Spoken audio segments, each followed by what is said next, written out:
Bismillahirrahmanirrahim. Elhamdülillah ve salatu ve selamu ala Resulina Muhammedin ve ala alihi ve ashabihi ecma'in. Amma ba'd.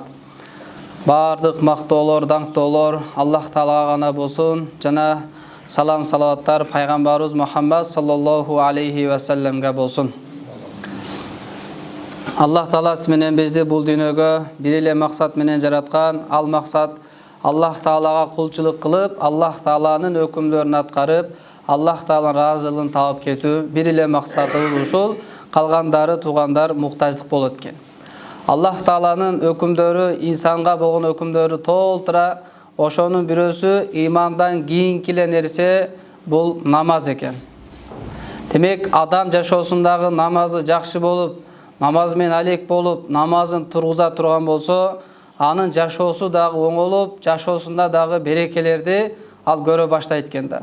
Качан анын намазы оңолсо, шариаттагыдай талапка жооп берип, сүннөттөрүнө чейин, фарзына чейин, мустахабтарына чейин көңүл буруп, жакшылап окуй турган болсо, кырааттарын, рүкүлөрүн жакшы кылса, анын жашоосунда береке болот, акыретте да ага ошого жараша сыйлыктары бар экен туугандар. Ошо бүгүнкү бизден буйруса темабыз намаздын тегерегинде болмокчу. Allah Taala bardığımızdı namaza beken bolуучу, namaz okuyuculardan kılgan bolsun. Allah Taala Kur'an-ı Kerim'in köptөгөн жерlerinde namaz okuga, başkaça aytkanda aqimus sala dep kelet da. Al degeni namazды okugula debestен balkim andan dagы күчтүрөөк болгон сөз менен айтат, namazыңарды тургузгула dep kelet da.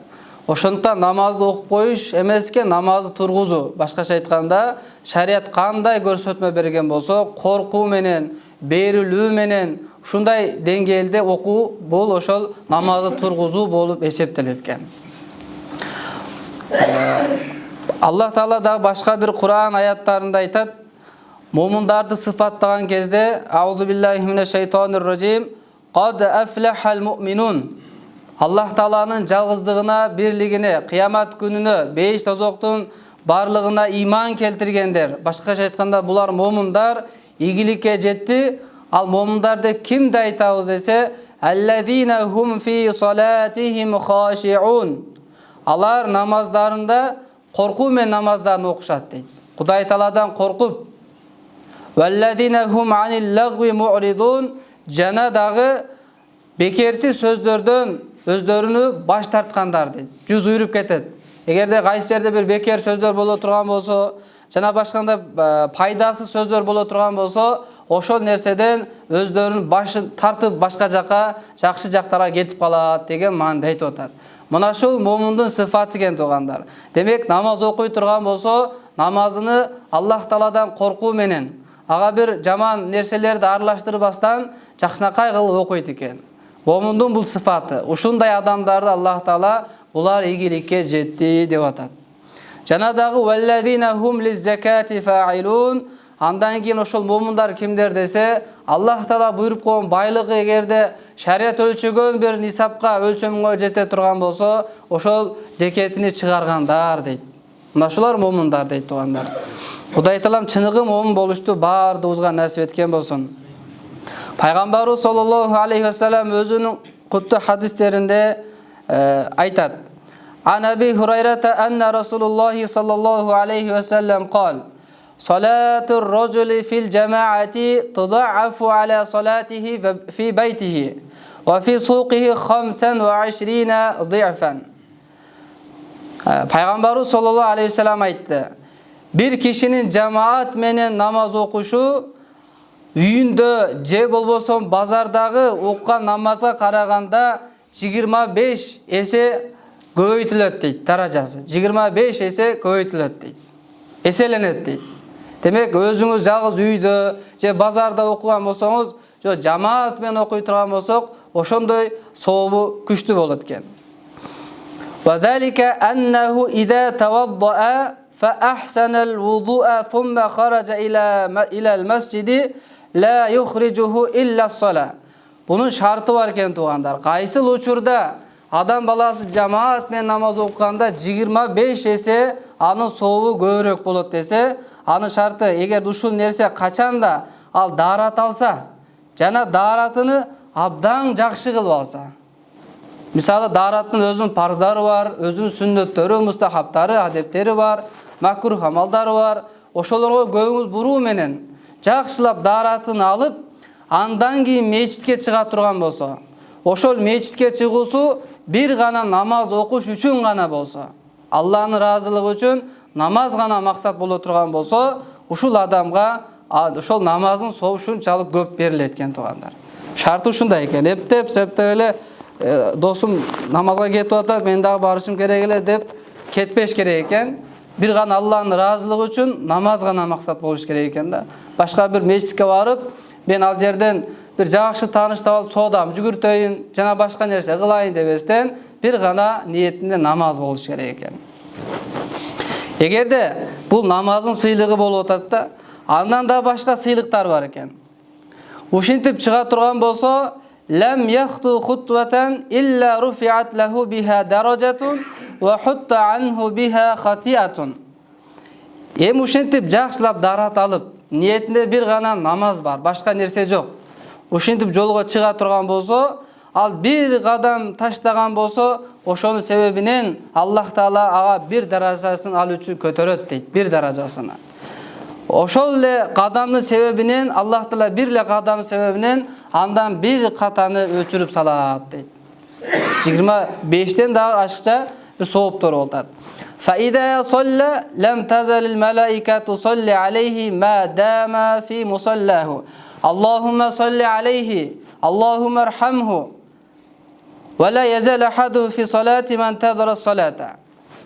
Эгерде ал намаз окуй турган болсо, периштелер ошо мечитинде намаз окуй турган жеринде эле боло турган болсо дейт, намаз окуй турган местасында боло турган болсо, периштелер ага ушинтип дуа кылат экен: Аллахымдын саламы сага болсун, Аллахымдын ырайымы сага болсун деп периштелер ага ушинтип салават, дуа, тилектерди айтып турат да ошол пенде үчүн.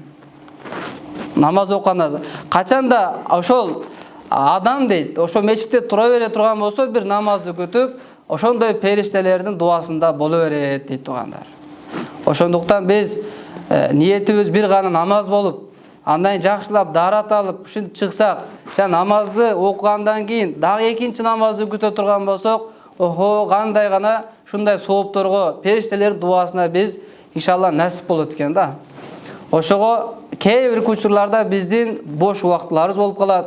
Эмне кылышыбызды билбей, телефонду шукулап, YouTube'га кирип, жана башка соц тармактарга кирип убактыбызды өткөргөнгө караганда, ошо бош убактыңыз болсо, келип, ушул жерде шамга келгенден куптанга чейин зикир чалып, Куран окуп, жана башка зикирлер кылсак, ошондой дуаларга иншалла насип болот экенбиз. Ошого ниет кылсак иншалла. Башка хадисте пайгамбарыбыз саллаллаху алейхи ва саллям айтат: Кала саллаллаху алейхи ва саллям: "Аля кулли майсамин минал инсани салатун кулла яумин." Адам баласынын ар бир мүчөсүнө бир намаз окушу ар күнү бул зарыл дейт.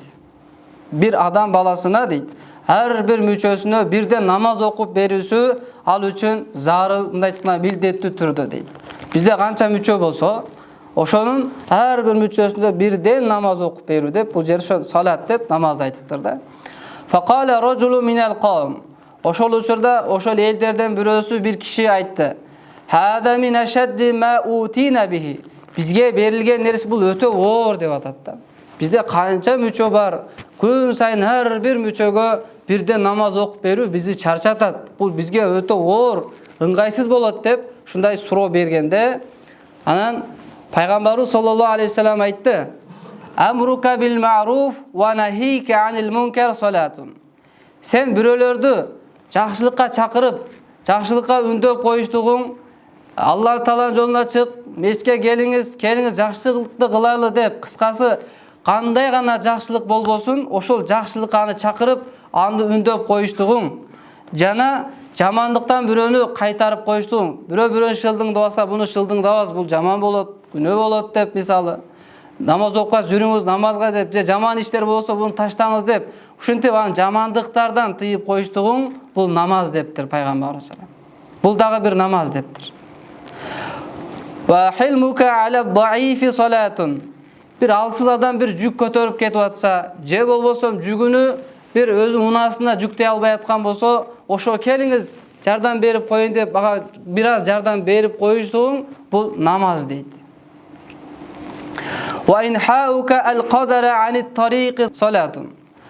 Жана жолдон bir ыза берип коюучу, бир аз bir нерсени алып коюштугуң дагы, же болбосо чекке сүртүп коюштугуң дагы бул намаз дептир.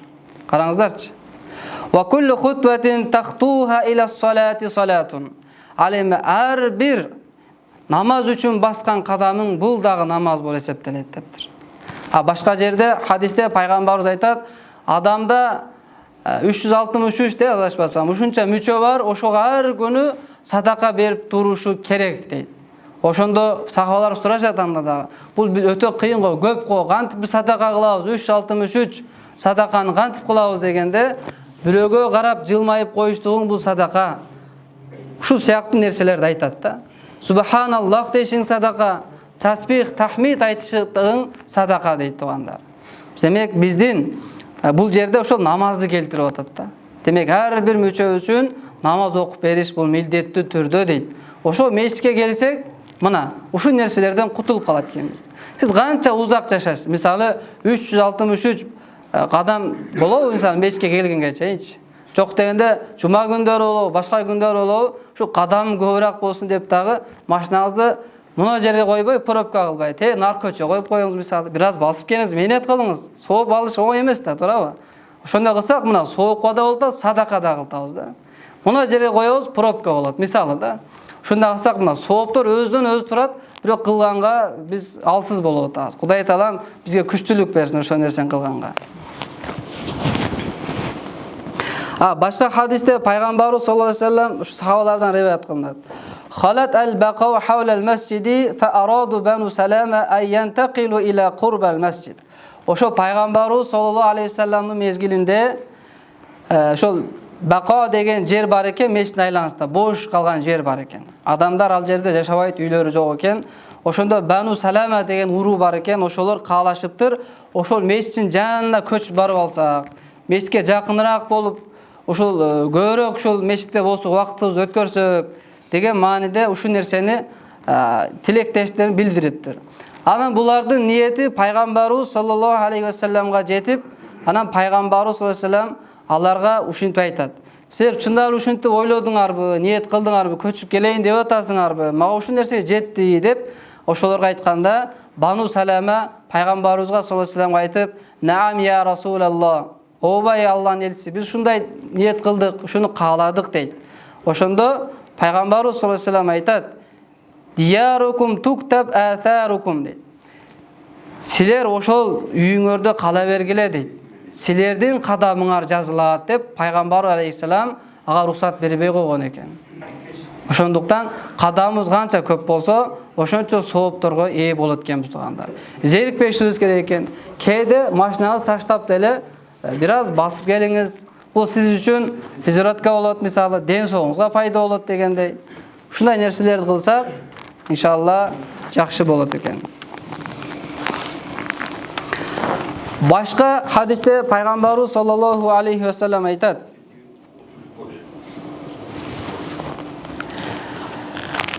"Инна а'заман наси ажран фис-салати аб'адухум илейха мамшан." Адамдардын намаздагы сооп жактан эң улуусу, сооп жактан эң чоңурагы алардын ошо басып баратканда, намазга басып баргандагы кадамдарынын эң узак болгону дейт. Мындай айтканда кадамдарын көп болгону дейт. Бул намаздагы сооптун эң чоңурагы дейт пайгамбар алейхиссалам. Демек канчалык көп сооп кадам болсо, намаздагы сооп дагы ошончолук көп дейт. Андан кийинкиси дагы кайсы десе, андан дагы узагыраак болгону дейт. Демек сиз 200 метр наракта жашайсызбы? Сиздин сооңуз намаз окуганда жамааттык өзүнчө көп, мисалы, кадам таштагыңыз өзүнчө болот. Бирок бирөө сизден 100 метр арыракта турат. Ага мисалы 300 метр болуп кетти. Алын соо болсо, сиздикинен караганда дагы чоңураак болот экен. Ушундай айтылган. "Валлади янтадиру ссала хатта юсаллиха ма'ал имам а'зама ажра миналладина юсаллиха сумма янам." Андан кийинкиси киймесинки дагы чоңураак десе, мындан дагы чоңураак соопталган бар экен. Ал мечитке кадам таштап келип, андан кийин намазды күтүп, имам менен бирге намаз окуган болсо, бул дагы ошо намаз окуган адамдардын ичинен дагы сообу күчтүүрөөк болот дейт. Мисалы кээ биркилерибиз намаз каматай тылганда келебиз, мисалы ошондой зыктап келебиз да, убакыт тар кылыпчы. Эми ушун менен жарым саат эрте келгендин айырмасы бар экен да. Ким узагырактан келип, жарым саат болобу, 20 мүнөт болобу намазды күтүп отурган болсо, бунун сообу жанагы кечип келгенге караганда намазга жетишти, бирок ошого караганда дагы бунун сообу көбүрөөк болот экен туугандар. Ана башка бир хадисте ушундай риваят кылыптыр да. Bir сахабанын пайгамбарыбыздын учурунда мечит жанында экен, үйдүн мына мечит болсо, үйү могу жерде жанын бир капталында турат экен.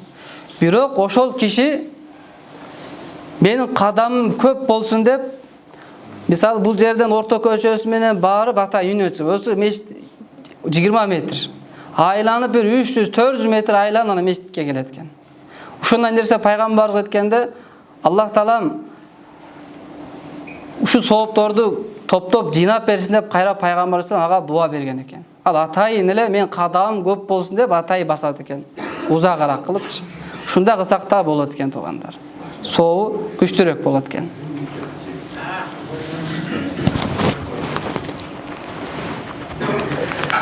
Башка дагы бир фазилеттеринен пайгамбарыбыз саллаллаху алейхи ва саллям дагы айтат. Мен гада илал масжиди ау раха а'аддаллаху лаху фил джаннати нузулан куллама гада ау раха дейт. Кайсыл бир адам мечитке эрте менен барса, Аллах Таала ошол пенде үчүн жаннатта бир конок жайын даярдап коет ал үчүн дейт. Качан эле эрте менен мечитке бара турган болсо дейт, ал үчүн Аллах Таала дайыма ошол барган сайын ошо конок жайын даярдап кое берет дейт. Сиз күндүк эрте менен мисалы кечинде мечитке келесизби?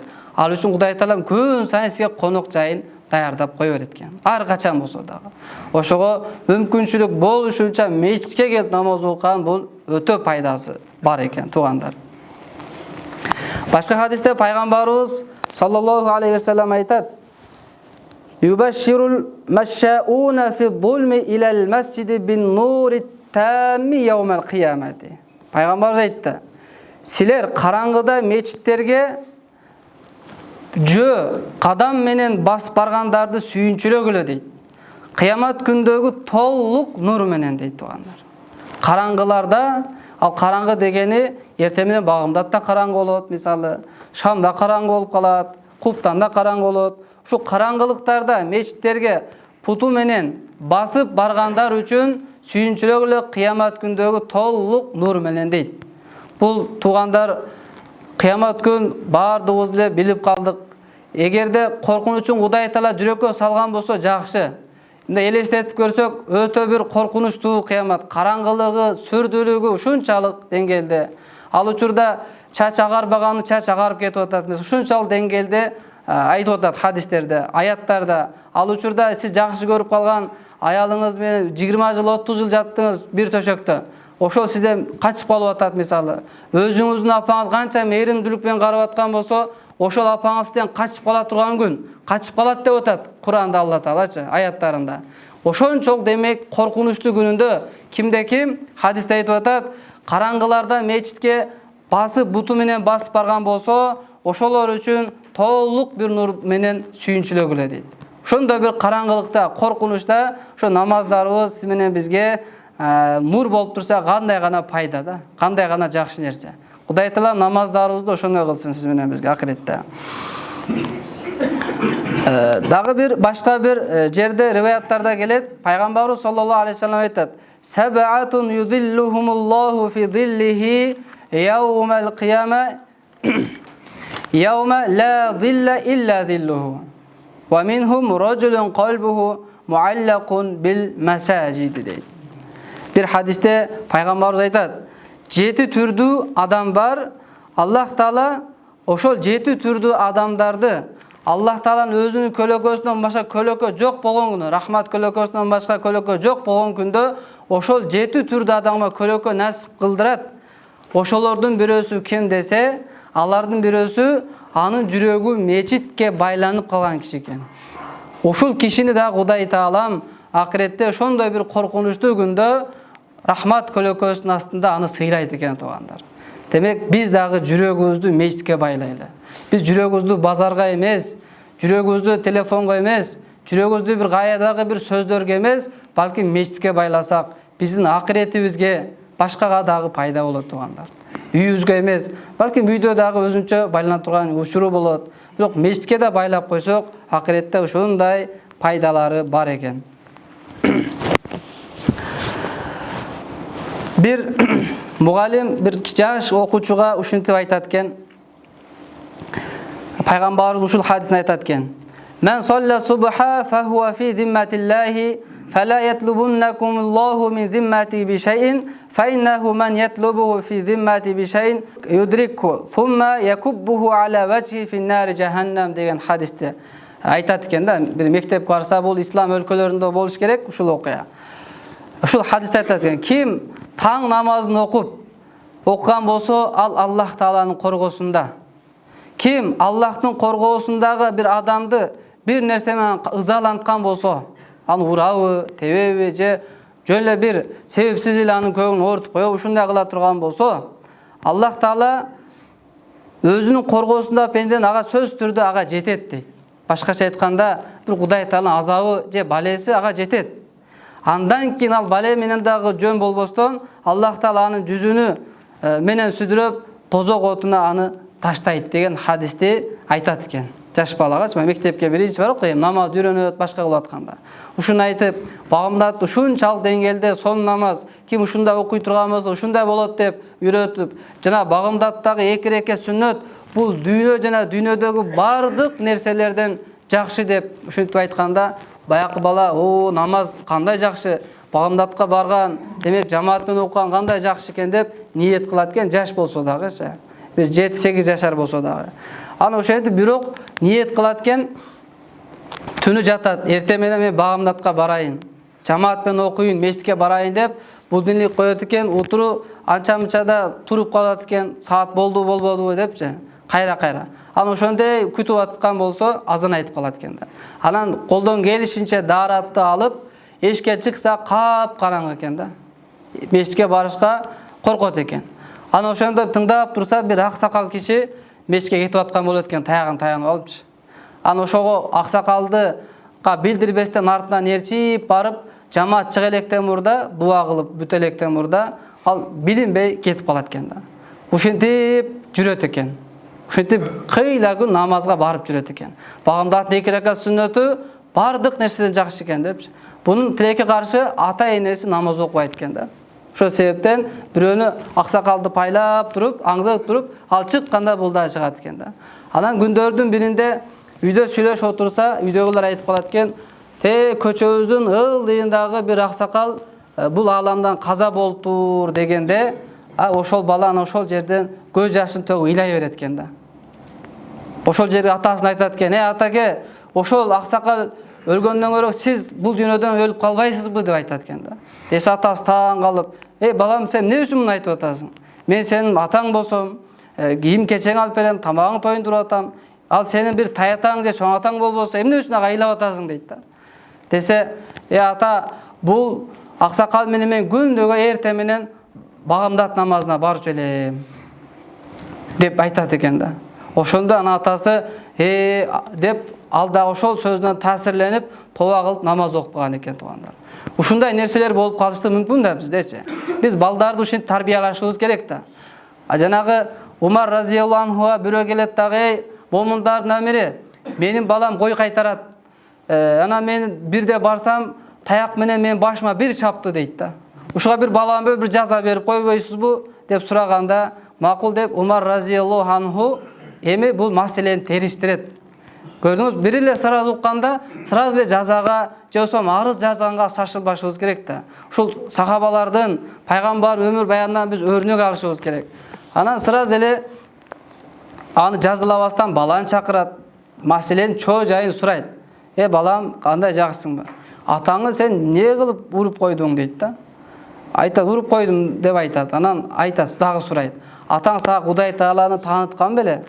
Ал атаң сага намаз окушту үйрөткөн беле? Деп ушундай нерселер сураганда бала жооп берет. Эй момундардын амири, атам мага эч нерсе үйрөткөн жок. Мен чоңойдум, кой кайтартып койду, ошо койдун аркасы менен мен жүрөмүн дейт да. Ушу чоңоюп калдым дейт. Анан Умар разияллаху анху жана аксакал айттыр, аксакал, сизди балаңыз жакшы турган экен. Сиз балаңызга Аллах Тааланы таанытпапсыз, намаз окушту үйрөтпөпсүз. Анан сиз дагы кой катарында башыңызга бир чабыптыр да деп жооп берген экен. Жазалабастан. Ошондуктан туугандар, биз дагы өзүбүз өрнөк болуп көрсөтпөсөк, балабыз эртең чоңойгондо кандай болот мисалы? Өзүңүз мешитке келбейсиз, кийин чоңойгондо балам ичип кетти, жана башка деген арыздарды айтсаңыз, анда кеч болуп калат. Бүгүн өзүңүз балаңызды ээрчитип мешитке келиңиз. Бүгүн келип балаңызга намазды үйрөтүңүз. Балаңызды бирөөгө тапшырдың, өзүңүз үйрөтө албасаңыз, о дамлеке, молдой кареке, ушу балама Куранды үйрөтүп койсоңуз, намазды окутуп үйрөтүп койсоңуз деп, жумасына бир жолу болсо да жөнөтүңүз мисалы. Ушундай кылсак буйруса жакшы болот. Анан өзүбүз мешитке келбесек, өзүбүз телефон карап чукулап отурсак, телевизорду көрөсөк, мешитке барбасак жөн элечи. Анан кандай биздин балдарыбыз ошондой ыймандуу, намазга бекем, жерге, бекенге күйө турган кандай качан биздин балдарыбыз пайда болот да мисалы. Өзүбүз ошентип жата турган болсок. Ошого туугандар кат тийсе дагы кечирим сурайм, бирок ушинтип өзүбүз намазга бекем болойлу, балдарыбызга үйрөтөйлү. Бул намаз эң зарыл нерсе. Акыреттеги сурала турган нерселердин эң биринчиси бул намаз экен. Хадистин мазмунунун ичине келет. Эгерде намазыңар жакшы чыга турган болсо, башка амалыңар жакшы чыгат. Намазыңар жаман болсо, башка амалыңар дагы начар чыгат дейт. Ошо Кудай Таалам бардыгыбызга насип кылсын жакшы намаз окуп, Кудайдын ыраазылыгын тапканга. Бифадли субхана роббика роббил иззати амма ясифун. Ва саламун алал мурсалин валхамдулиллахи роббил аламин. اللهم أحسن عاقبتنا في الأمور كلها وأجرنا من خزي الدنيا وعذاب الآخرة برحمتك يا رب.